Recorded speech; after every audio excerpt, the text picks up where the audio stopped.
The sterile chill of the hospital room clashed with the pounding panic in everyone's hearts. The monitors beeped frantically as doctors surrounded the pale woman on the bed, her once radiant face now covered in a strange, blistering rash that no one could explain. That woman was Clara Winslow, one of the most powerful and admired CEOs in the country, known for her brilliance, determination, and compassion. But now, she was unrecognizable, gasping weakly for breath, her body shutting down from an illness that had baffled every doctor she could afford. Billionaires had called specialists from around the world, but nothing worked. The air felt heavy with hopelessness, as if even the walls of the hospital had given up. That if you believe in kindness, miracles, and second chances, take a moment right now to like this video, share it with someone who needs hope, and subscribe to the channel, because what happens next will remind you that sometimes the smallest act of compassion can change everything. One expected help to come from Daniel Brooks, a poor single dad who worked as a janitor in the same hospital. Every day, Daniel mopped the very floors where million-dollar doctors walked, often unnoticed, his uniform worn and shoes frayed. But behind his quiet eyes was a man who had endured more than most could imagine. 2 years earlier, he'd lost his wife to a sudden illness, leaving him alone to raise his 7-year-old daughter, Lily. Life hadn't been kind to him, yet he never complained. He smiled through exhaustion, worked double shifts, and still found time to read bedtime stories to his little girl in their small apartment. When the news spread that the famous CEO was dying, the hospital buzzed with tension. Reporters swarmed outside, and employees whispered about the mystery disease that even top experts couldn't identify. Daniel overheard snippets as he cleaned the hallways. Her immune system's collapsing. Her organs are shutting down. She doesn't have long. But something about it struck a chord deep inside him. He remembered how helpless he'd felt watching his wife fade away in a similar bed, doctors shaking their heads, saying there was nothing more they could do.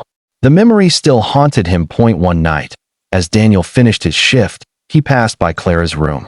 Through the glass, he saw her sitting weakly on the bed, her hands trembling, tears slipping down her scarred cheeks.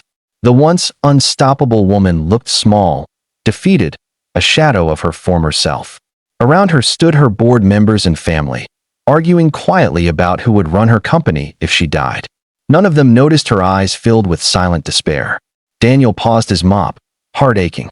He couldn't explain why, but he felt drawn to her pain, the same pain he'd once known. Later that night, as Daniel walked home, he carried a small glass jar in his backpack.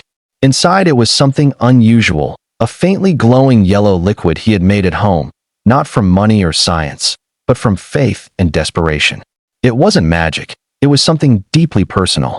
Years ago, when his wife was sick, an old herbalist from their neighborhood had shared a remedy meant to cleanse the body of toxins.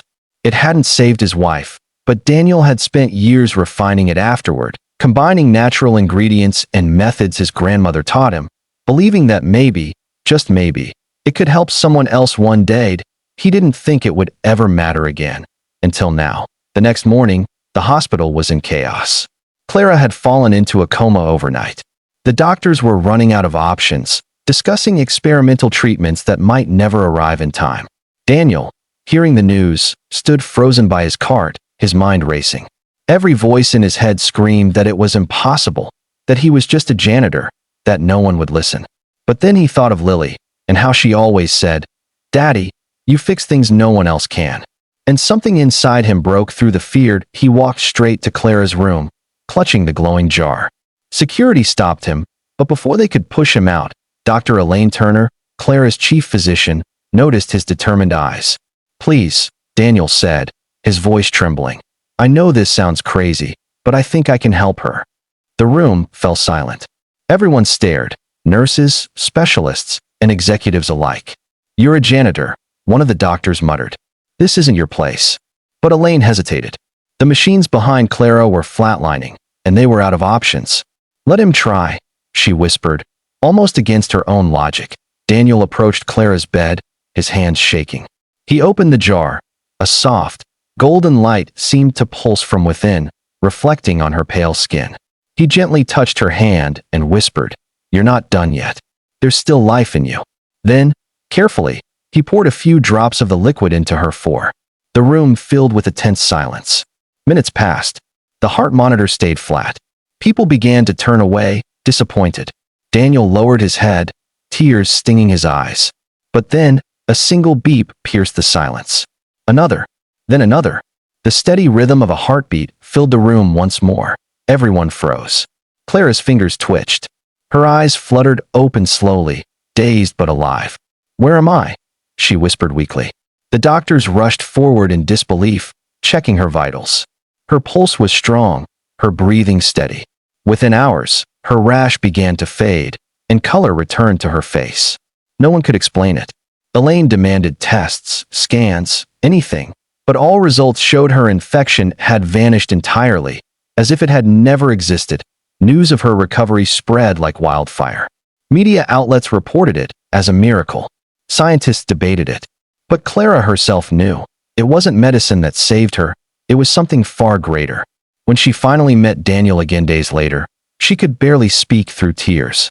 "You saved me," she said. "Why did you risk everything for a stranger?" Daniel smiled softly. "Because no one should have to face the dark alone." In the weeks that followed, Clara not only regained her health, but also her perspective.